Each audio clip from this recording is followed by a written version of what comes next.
Welcome all of you. In this video lecture, we will discuss about the question paper solutions of genomics. I hope सभी का exam अच्छा होगा. Question solve करते हैं. तो question number first में पूछा था इन asexual reproduction which mutation transmit from one progeny to next progeny.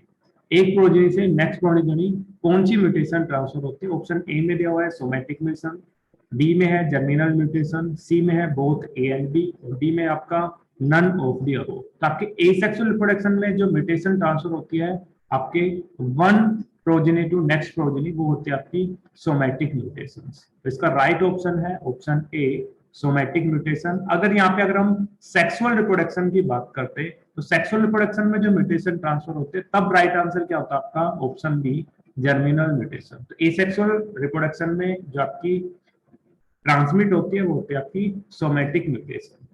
Question number second की बात करें तो क्वेश्चन नंबर सेकंड में पूछा है when mutation occur by mutated allele change into the normal allele. कि आपकी जो म्यूटेटेड एलील है वो किसमें चेंज हो जाए? वाइल्ड टाइप एलील में. दैट मींस नॉर्मल एलील के अंदर चेंज हो जाए तो इस म्यूटेशंस को हम क्या बोलते हैं? आपका रिवर्स म्यूटेशन बोलते हैं. वाइल जब वाइल्ड टाइप से क्या होता है आपकी म्यूटेंट टाइप के अंदर चेंज होता है तो उसको हम क्या बोलते हैं?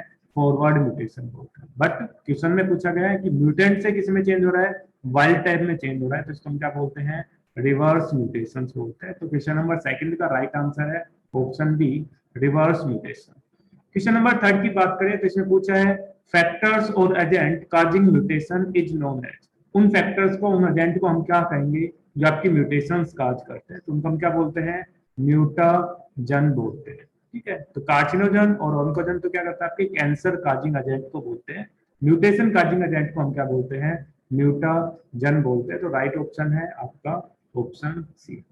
नेक्स्ट क्वेश्चन की बात करें क्वेश्चन नंबर 4 की बात करें तो क्वेश्चन नंबर 4 में पूछा है कि म्यूटेशंस अकर्स एट. कि जो म्यूटेशंस है वो आपकी स्पॉन्टेनियस होते हैं, नॉन स्पॉन्टेनियस होती है, स्लो रेट से होती है या फिर आपकी फास्ट रेट से अकर होती है. तो जो म्यूटेशंस है वो कैसे होते हैं? स्पॉन्टेनियस होते हैं ना कि नॉन स्पॉन्टेनियस. तो आपके ए ऑप्शन और सी ऑप्शन आपके रूल आउट हो जाते हैं.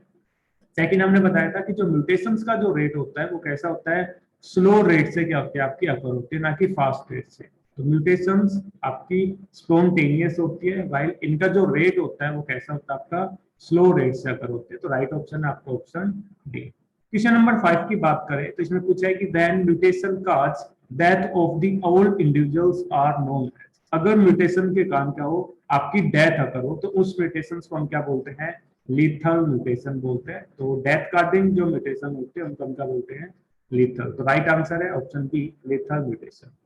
क्वेश्चन नंबर 6 की बात करें तो इसमें पूछा है कि mutation occurs naturally without any cause called. आपकी म्यूटेशन अकर हो रही है विदाउट एनी काज, किसी भी काज के कारण कोई भी आपके म्यूटाजन नहीं है उसके बावजूद भी क्या हो रही है? म्यूटेशन काज हो रही है. दैट मींस उसको हम क्या बोल रहे हैं? Spontaneous mutation. कोई भी म्यूटाजन नहीं है, म्यूटाजन के अब्सेंस में हो रही है, कोई बिना विदाउट काज हो रही है तो उसको हम क्या बोलते हैं? स्पॉन्टेनियस म्यूटेशन बोलते हैं. तो राइट ऑप्शन है option C spontaneous mutation. Next question की बात करें क्वेश्चन नंबर 7 तो इसमें पूछा है कि if purine replace by pyrimidine. अगर आपकी जो प्यूरिन है वो किसमें रिप्लेस हो जाए? पायरिमिडिन में रिप्लेस हो जाए तो इसको हम क्या बोलते हैं? इसको हम बोलते हैं ट्रांसवर्जन बोलते हैं. अगर आपकी प्यूरिन में चेंज हो जाए या फिर आपकी पायरिमिडिन में चेंज हो जाए तो इसको हम क्या बोलते हैं? ट्रांजिशन बोलते हैं. ठीक है. तो इसका राइट आंसर है आपका ऑप्शन बी ट्रांसवर्जन. आपकी प्यूरिन पिरामिडिन में चेंज होती है या फिर पायरिमिडिन प्यूरिन में चेंज होती है उसको हम बोलते हैं ट्रांसवर्जन बोलते हैं. क्वेश्चन नंबर 8 में पूछा था कि frame sheet mutation is caused by. कि आपकी जो फ्रेम शीट म्यूटेशन है वो किसके कारण काज होती है? बोथ आपकी एडिशन के कारण और डिलीशंस के कारण क्या होता है? आपकी फ्रेम शीट म्यूटेशंस होती है.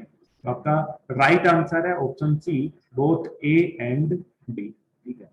क्वेश्चन नंबर 9 की बात करें तो इसमें पूछा था कि direct contact present between the donor and recipient bacteria in the horizontal gene transfer. तो तीन टाइप के horizontal gene transfer बताए थे. एक हमने ट्रांसफॉर्मेशन, ट्रांसडक्शन, एक कंजुगेशन बताया था. तो आपके जो बैक्टीरिया है जिनके अंदर आपका डायरेक्ट कॉन्टैक्ट अकर होता है आपके पाइलस की हेल्प से क्या होता है? आपका जीन क्या होता है? आपका ट्रांसफर होता है. तो वो होता है आपका कंजुगेशन.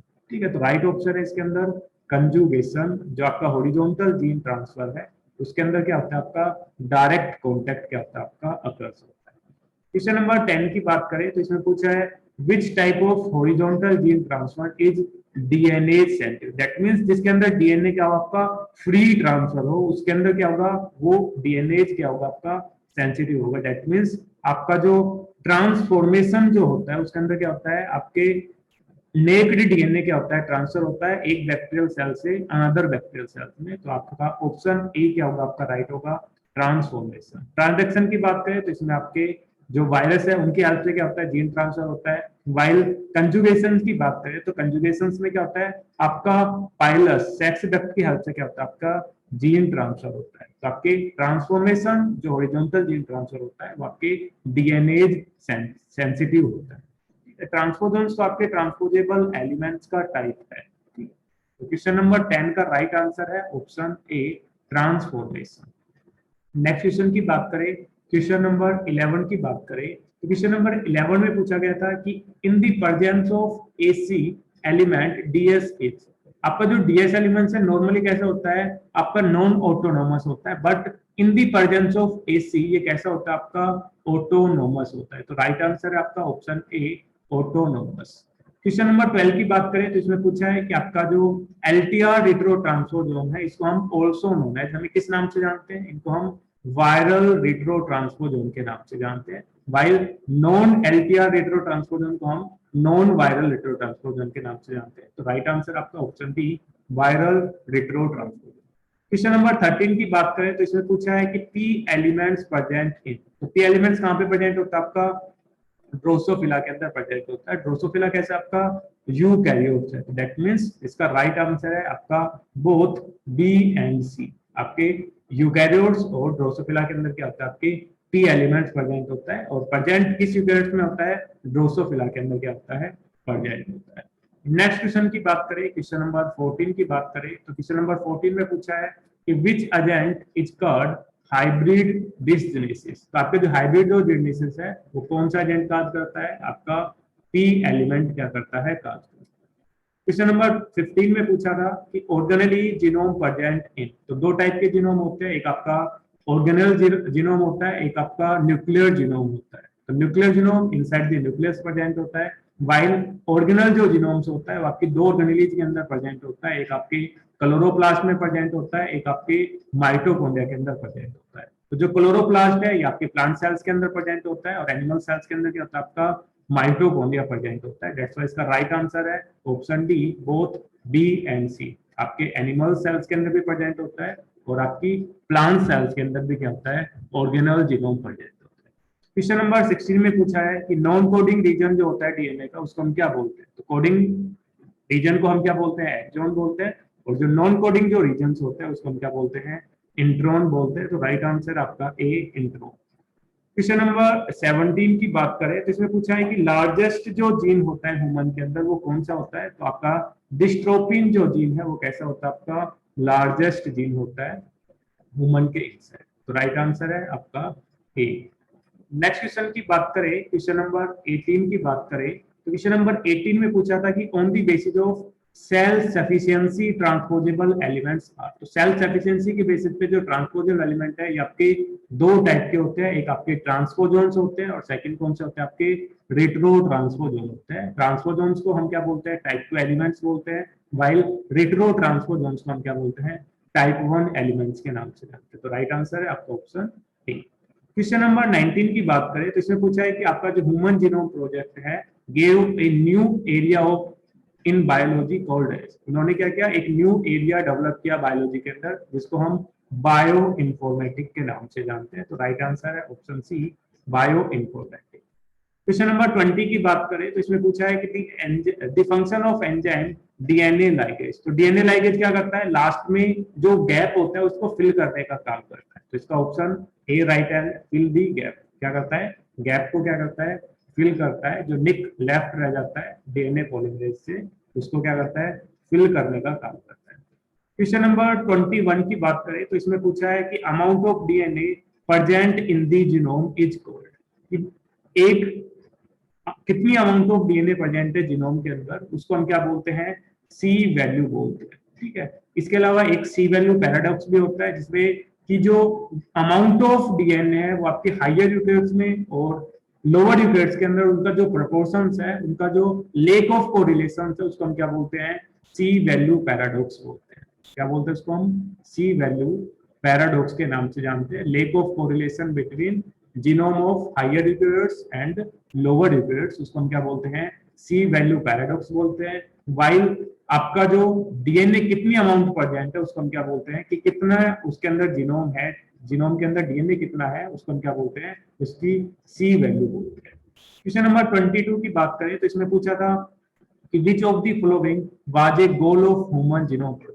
आपका जो एचजीपी जो प्रोजेक्ट है, ह्यूमन जीनोम जो प्रोजेक्ट है, इसका मेन गोल क्या था? तो एक ए ऑप्शन में कह रहा है कि improve the man power. No, man power को इंप्रूव नहीं करना था। ह्यूमन रेस में डिस्क्रिप्शन, नो, डिस्क्रिप्शन तो हम वैसे भी नहीं चाहते। डी कह रहा है कि to prepare the clone of human, तो ह्यूमन का क्लोन भी प्रिपेयर नहीं करते। मेन एम क्या था इसके अंदर? कि हम होल जो न्यूक्लियोटाइड जो सीक्वेंस है, उसको हम क्या करना थे? सीक्वेंस करना क्या था? मेन एम था। तो राइट आंसर इसका option C, sequence the whole nucleotide sequence. Question number 23 की बात करें तो इसमें पूछा था कि the enzyme that catalyze the transposition in retro transposon, कि रिट्रो ट्रांसपोजोन जो आपके ट्रांसपोजिशनल एलिमेंट्स है, इसमें कौन सा एंजाइम क्या करता है? कैटलाइज करता है ट्रांसपोजिशन को। तो इसमें क्या होता है? आपके रिवर्स ट्रांसक्रिप्टेज एंजाइम होता है। रिवर्स ट्रांसक्रिप्टेज एंजाइम से क्या करते हैं? आरएनए से क्या करते हैं? डीएनए की फॉर्मेशन करते हैं। ठीक है। क्वेश्चन नंबर 24 की बात करें तो इसमें पूछा था कि पॉइंट म्यूटेशन काज, हमने बताया था कि पॉइंट म्यूटेशन क्या करती है? एक सिंगल कोडोन के अंदर क्या करते हैं? आपकी चेंज करते हैं। तो option B, change only in single codon. Next question की बात करें, दैट इज क्वेश्चन नंबर 25। तो क्वेश्चन नंबर 25 में पूछा है कि retro transposons are called type 1, type 2, type 3, type 4। हमने बताया कि जो रिट्रो ट्रांसपोजोन्स है, उनको हम टाइप 1 एलिमेंट्स के नाम से जानते हैं, वाइल ट्रांसपोजोन्स को हम टाइप 2 एलिमेंट्स के नाम से जानते हैं। दो ही टाइप के ट्रांसपोजोन्स होते हैं, टाइप 1 और टाइप 2 एलिमेंट। क्वेश्चन नंबर 26 में पूछा है कि म्यूटेशन आर, तो आपके जो कैंसर काजिंग जो सॉरी आपके म्यूटेशन काजिंग जो एजेंट है, वो आपके क्या हो सकते हैं? यूवी रेडिएशन भी हो सकती है, एक्रिडिन ऑरेंज भी हो सकती है, एक्सरे भी हो सकती है। तो राइट आंसर है आपका all of the above. UV radiation dimer cause करती है, एक्रिडिन ऑरेंज क्या करती है? आपके जो ट्रांसवर्स जो म्यूटेशन फ्रेमशीट जो म्यूटेशन है, उसको क्या करती है? काज करती है। क्वेश्चन नंबर 27 की बात करें तो इसमें पूछा है ए conservative transposition involve.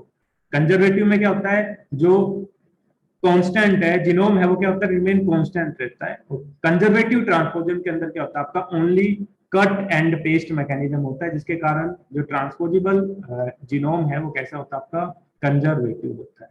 While copy and paste में क्या होता है? आपका डबल हो जाता है genome. While cut and paste में क्या होता है? आपका कंजर्वेटिव क्या होता है? ट्रांसपोजिशन होता है। तो राइट आंसर आपका ऑप्शन ए। नेक्स्ट क्वेश्चन की बात करें, 28 क्वेश्चन की बात करें तो इसमें पूछा था कि which method is post replication repair method in DNA repair. तो एक ही मेथड है जिसके अंदर क्या होता है? आपका post transcription after the replication क्या होता है? आपका डीएनए रिपेयर होता है, दैट इज रिकॉम्बिनेशनल रिपेयर। वाइल अगर हम एक्सीजन रिपेयर की बात करें, बोथ न्यूक्लियोटाइड एक्सीजन रिपेयर या फिर आपके बेस एक्सीजन रिपेयर की बात करें या फिर मिसमैच रिपेयर की बात करें, तो तीनों में क्या होता है? आपका ड्यूरिंग द रेप्लिकेशन क्या होता है? आपका जो डीएनए डैमेज है, उसको रिपेयर किया जाता है। वाइल रिकॉम्बिनेशनल रिपेयर के अंदर क्या होता है? आफ्टर दी रेप्लिकेशन प्रोसेस क्या होता है? आपका रिपेयरिंग का मैकेनिज्म होता है। नेक्स्ट हम बात करें, कोपिया जो एलिमेंट्स है, वो प्रेजेंट होता है किस एनिमल्स के अंदर प्रेजेंट होता है? ऑप्शन ए है आपका यीस्ट, बी है आपका वुमन, और सी है आपका ड्रोसोफिला, और डी है आपका मेज। तो इसका राइट आंसर है कि जो कोपिया एलिमेंट है, वो प्रेजेंट होता है ड्रोसोफिला के अंदर प्रेजेंट होता है। क्वेश्चन नंबर 30 की बात करें तो क्वेश्चन नंबर 30 में पूछा है कि अल्फा जो ग्लोबिन होती है, अल्फा जो ग्लोबिन होती है जीन सुपर फैमिली के अंदर, वो ह्यूमंस के अंदर कितने जीन्स कंटेन रखती है? ए ऑप्शन है 3, बी है 5, सी है 4 और डी है आपका 8। तो इसका राइट आंसर है कि अल्फा जो ग्लोबिन होती है, वो कंटेन रखती है आपके 3 जीन कंटेन रखती है। क्वेश्चन नंबर 31 की बात करें तो इसमें पूछा है कि आपके अल्फा ग्लोबिन के जो जीन है, सुपर फैमिली है, वो किस क्रोमोजोम से प्रेजेंट होते हैं? तो आपके क्रोमोजोम नंबर 16 पे क्या होती है? आपकी alpha globin gene family present होती है। तो राइट आंसर है आपका option B, chromosome 16। Next question की बात करें, क्वेश्चन नंबर 32 की बात करें तो इसमें पूछा है beta globin gene super family in humans contain कि आपकी जो बीटा ग्लोबिन जीन फैमिली है इसके अंदर कितने जीन्स प्रेजेंट होते हैं। तो इसमें ए ऑप्शन में दिया हुआ है आपका 3 जीन, बी में है आपका 5 जीन, और सी में है आपका 4 जीन, और डी में है आपका 8 जीन। तो इसका राइट आंसर है कि आपकी जो बीटा ग्लोबिन है इसके अंदर क्या होता है आपके 5 जीन प्रेजेंट होते हैं, और अल्फा के अंदर क्या होता है आपके 3 जीन प्रेजेंट होते हैं। अल्फा जो ग्लोबिन सुपर फैमिली है वो प्रेजेंट होती है आपके 16 क्रोमोसोम से।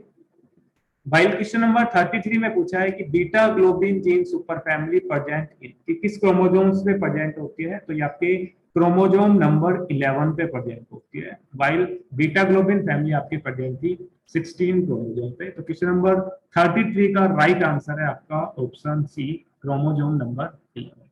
नेक्स्ट क्वेश्चन की बात करें, क्वेश्चन नंबर 34 की बात करें कि सूडोजीन्स कि सूडोजीन्स क्या होते हैं।